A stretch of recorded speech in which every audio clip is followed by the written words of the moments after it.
How to turn off targeted ads in the App Store on iPhone. In today's video, I'm going to show you how to turn off targeted ads in the App Store on your iPhone. If you're tired of seeing ads based on your browsing or activity, this tutorial will help you out. First things first, grab your iPhone and open the Settings app. This is where you'll find all the controls for your device, including your ad settings. Now scroll down to Privacy section.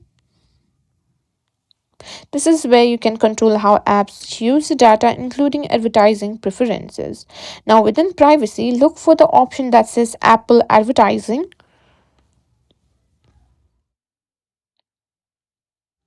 Tap on it to open your advertising settings. Now, in this section, you'll see an option for personalized ads. If you want to stop seeing ads based on your activity in the App Store and across Apple services, simply turn off this toggle. Once you turn off personalized ads, Apple will stop using your data for targeting ads and you'll start seeing less personalized content. Just keep in mind, this won't stop ads entirely, it will just make them less relevant to your interest. And that's it. You've now successfully turned off personalized